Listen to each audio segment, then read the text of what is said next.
여러분 반가워요.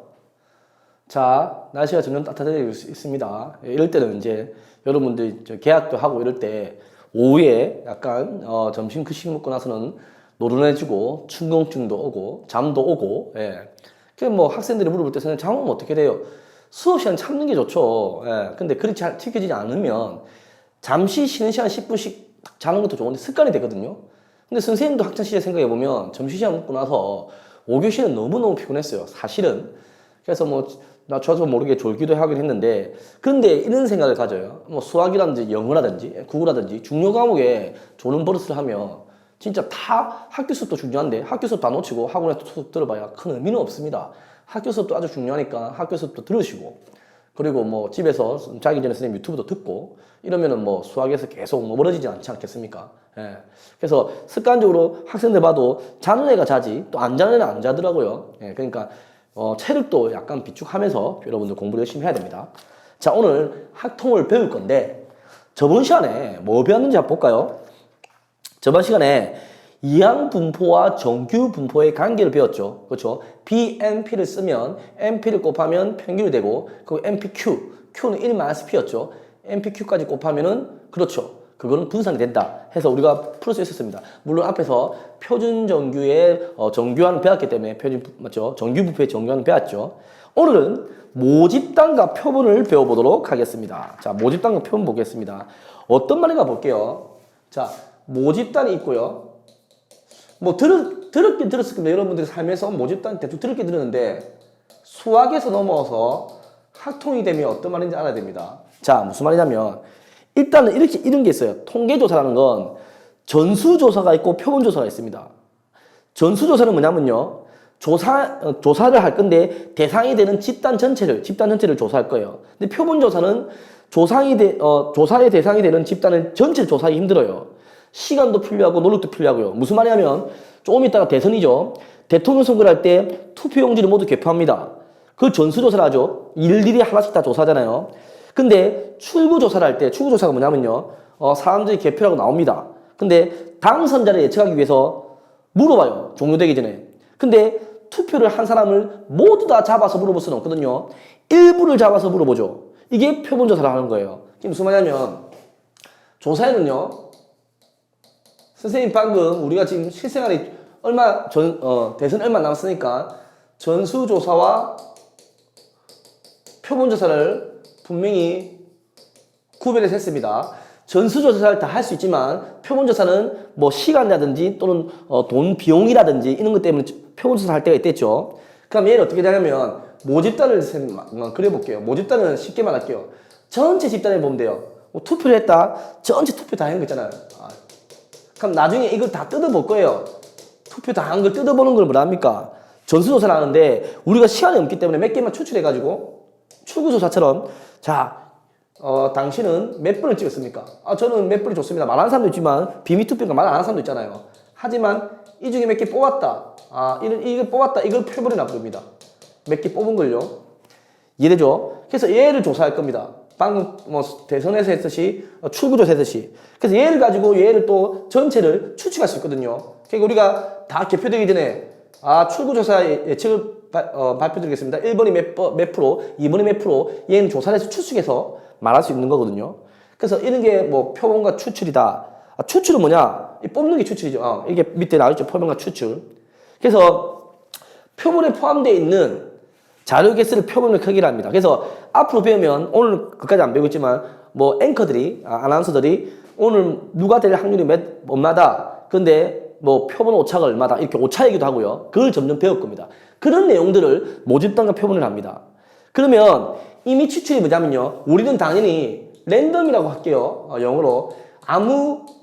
여기서 나는 어떤 걸 뽑아야지, 뽑을 때 이거 어떤 걸 뽑아야지 이런 생각 말고요, 객관적인 입장에 들어가야 되는 겁니다. 이미 모집단이 있는데 각 뽑을 건데 같은 확률로 추출됩니다. 예를 들어서 아까 또 출구조사 비교해 볼게요. 아주 비교 잘 되는 말입니다. 나이 어르신 분만 뽑아서 물어보는 거랑 대학생 젊은 사람만 뽑아서 출구조사 물어보면 다르잖아요. 그러니까 무작위로 랜덤을 추출해야 되는 거죠. 자, 그럼 다르게 대통령 조사 다르게, 예를 들어 이미 추출이면 여기서 뭐가 있냐면 보건 추출이 있습니다. 보건 추출이 뭐냐면요, 본 걸 다시 넣는다. 사실 방금 말한 대통령 출구조사는 안 되겠죠. 한번 물어본 사람한테 다시 가서 물어보는 건 안 되는데 뭐 공뽑기라든지 제비뽑기라든지 이런 게 있죠. 비보건 추출은 뭐냐면 비보건 그렇죠. 한번 본 걸 다시 넣지 않는다는 거죠. 이게 비보건 추출이 있습니다. 이런 것도 있다고 알면 좋아요. 여기는 뭐 많이 나오는 시험에서 많이 나오는 문제는 아니거든요. 모집 단위 크기가 충분히 큰 경우에는 비보건 추출도 충분하죠. 대통령 조사처럼 맞죠? 그럼 만약에 안 나오지만 예를 들어 볼게요. 자료가 n개 있습니다. 크기가 n을 뽑을게요. 자료가 n, 라지 n, 대문자입니다. 크기가 n, 스몰 n이 있다 할게요. 보건 추출은요, 개수는 이렇게 됩니다. 우리가 배운 데 쓰면 n파이 n입니다. 즉, n제곱이죠. 왜냐면 n개만큼 있어도 어떤 생각입니까? 다시 넣잖아요. 공개수가 변함이 없죠. 그러니까 예를 들어 볼까요? 주머니에 막 이렇게 공이 5개 있습니다. 뽑는 거 5개죠? 5개 뽑았습니다. 다시 공을 보고 넣었습니다. 공개수 변화 없잖아요. 그래서 3번 뽑는다? 막 이 3번이라면 5, 5, 5 이렇게 되는 겁니다. 비보건 추출은 넣지 않죠. 한 개씩 추출한다? 그럼 이거 어떻게 되겠습니까? MPN 되겠죠. 예를 들어 5개에서 한 개씩 3번 뽑는다? 예를 들어서 3개 뽑는다? 그러면 5번. 한 개 공주로 썼습니다. 4번, 3번입니다. 이해됩니까? 근데 동시에, 이거는 한 개씩입니다. 한 개씩. 얘는 한 개씩이죠. 동시에 n개씩. 동시에 n개씩이 어떻게 되겠습니까? 이때는 당연히 n을 써야 됩니다. 예를 들어서 여기서 3개를 뽑겠습니다. 그럼 바로 5C3이 되는 거죠. 구별 안 되는 거. 이런 거 구별해야 됩니다. P인지 C인지도. 여러분 어려울 수 있는데 일단 이건 어렵다 하더라도 지금은 까먹어도 돼요. 중요한 게 아니거든요. 앞에 복습입니다. 여기서 시험 문제 나오는 게 아니고요. 나오는 건 사실은 오늘 말고 다음 시간에 나올 건데 앞에 내용은 꽤 중요하기 때문입니다. 한번 볼까요? 문제를. 통계조사 있네요. 나왔네요. 어떻게 됐습니까? 표본조사가 적합한 것을 고르시오. 표본조사가. 자, 이거 안 넘길게요. 전수조사보다 표본 너무 많았죠, 쌤이? 시간도 많이 들어가고 비용도 많이 들어가서 하기가 힘들다, 전수조사를. 자, 1번. 건전지의 평균 수명조사입니다. 이거는 상식적으로 생각해야 됩니다. 건전지의 평균 수명조사가 전수조사가 될 건지 아니면 어려우니까 표본조사가 되겠지. 당연히 이거 표본조사겠죠. 왜 그렇습니까? 모든 건전지의 수명을 조사한다 생각해보세요. 그러면 그 많은 모든 건전지를 어떻게 다 수집할 거면서 그리고 다 모은 순간 건전지가 없어집니다. 무슨 말인지 알죠? 그러니까 아까 보건 추출도 아예 의미도 없고요. 이런 거는 시간도 너무 많이 들지만 건전지 개수 너무 많기 때문에 이거는 표본조사가 좋죠. 약간 상식입니다. 우리나라의 총인구조사. 자, 우리나라를 했습니다. 알기로 중국은 너무 인구 많아서 조사가 제대로 안 된대요. 전수조사가요. 근데 우리나라 총인구조사는 어쩝니까? 그렇죠. 우리는 점점 출산율도 낮아지고 있고 우리나라 인구는 다 전수조사를 해야 됩니다. 헷갈리면 안 돼요. 우리나라 인구 많잖아요. 이럴 수 있는데 우리나라 특성상 인구가 점점 줄어들고 있고 지금 발달된 시스템에서는 전수조사가 충분히 가능합니다. 디귿 상식이 했잖아요. 그러니까 이 수학 문제보다 상식이죠. 디귿. 전국에 등록된 자동차 대수 조사. 자동차 대수. 자, 우리나라 했습니다. 우리나라 고유번호 다 있죠. 예, 여러분들이 아직 차가 없겠지만 1년 고유번호 다 있거든요. 1년 고유번호 다 있다가 하나씩 부여됐다는 겁니다. 나올 때 조사하는 게 아니라 나오는 건 제한돼 있으니까 전화해서 예약하면 다 전수조사를 할 수 있겠죠. 번호판이 부여되니까. 가일의 당도 조사. 어떤 가일이 얼마나 당도가 있다. 이게 전수조사 가능하겠습니까? 이게 표본조사죠. 표본. 자, 왜 가일의 당도는 전수조사가 불가능할까요?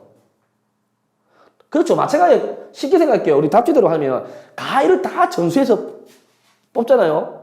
그러면 더 이상 가일이 먹을 수 없습니다. 먹을 수 있는 가일은 포함도 안 됩니다. 이렇게 생각하면 돼요. 선생님, 우리나라 인구를 다 뽑으면 되잖아요. 이런 건 시스템이 돼 있고요. 이건 뭐냐요? 너무 가일 당도를 일일이 조사하기 힘들죠. 한 박스에 예를 들어서 사과 20개 들어있다. 그 정도는 가능하겠죠.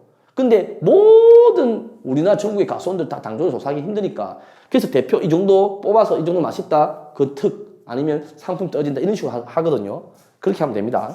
자, 밑에 볼게요. 이미 추출 문제. 이미 추출 개수, 이게 아까 개수 있죠? 요 비슷하게 나올 수 있습니다, 여러분들. 한번 볼게요. 뭐라 되어 있냐면 1, 2, 3, 4, 5 숫자가 있답니다. 1, 2, 3, 4, 5 숫자가 있는데 이 숫자에서 5개 공이 그러면 1, 2, 이게 공이네요. 번호. 주문에서 3개의 공을 다음같이 이미 추출한다. 이미 추출입니다. 그 경우의 수를 구하시오. 한 개씩. 보건 추출. 자, 한 개 보고요. 다시 되돌아 놓습니다. 또 한 개 보고요. 되돌아 놓습니다. 어찌 됩니까? 세 개를 뽑으면 됐습니다. 세 개. 공 세 개. 그러면 제일 처음에 이미 뽑을 때, 그렇죠? 5개 뽑을 수 있죠? 보글입니다. 다시 공 들어갔습니다. 공개수 변화 있습니까? 없습니까? 없습니다. 세 번째도 5개입니다. 즉, 방금 말한 대로 5, 8, 3이죠. 5의 세제곱이니까 125가 되겠습니다. 방금 말했던 이런 복원 추출이죠. 맞죠? 어렵지 않죠? 그 다음 볼까요? 2번 보겠습니다. 2번 뭐 했습니까? 한 개씩 비복원 추출이다. 한 개씩 맞는데 비복원이다. 넣지 않는다. 그럼 제일 처음에 뽑을 때는 5개씩 몇 개 있습니까? 그렇죠? 5개 뽑을 수 있죠. 한 개 없어졌습니다. 넣지 않습니다. 4개 남았습니다. 3개 남았습니다. 즉 5P3이 되죠. 계산하면요. 5, 4, 20, 3, 60이죠. 60. 세 번째, 자, 공을 동시에 아까 말했습니다. P인지 C인지 3개 뽑습니다. 3개. 공을 동시에 3개. 추출. 배열도 아닙니다. 그럼 뭡니까? 5개 중에 3개를 뽑기만 하면 되잖아요. 5C3. 방금 말했는데 맞죠? 5C랑 같으니까 5, 4. 이를 약분하면 10개가 되겠습니다. 어렵지 않죠? 시험에도 많이 나오지 않고요. 예를 들어서 통계에서 앞에 주는 문제로 한두 개 문제 나올 수는 있죠. 어렵지 않습니다. 자, 수고 많았고요. 얘 수학이라기 약간 수학으로 말하기는 너무 좀 그렇고요. 상식으로 풀 수 있고요. 다음 시간에 이제부터 시험에 나옵니다. 모평균과 표변평균. 모평균, 전체 평균과 표본을 뽑은 평균은 어떤 관계가 있고 그와 따른 분산도 당연히 배우겠죠. 예. 다음부터는 아주 공식도 잘 나오고 시험에 나오는 거니까 집중하시고요. 이거는 한번 그냥 재미삼아 동영상 여러 번 반복하면 머릿속에 들어가서 틀린 문제는 없을 겁니다. 여러분들 수고 많았고요. 다음 시간에 뵙도록 하겠습니다.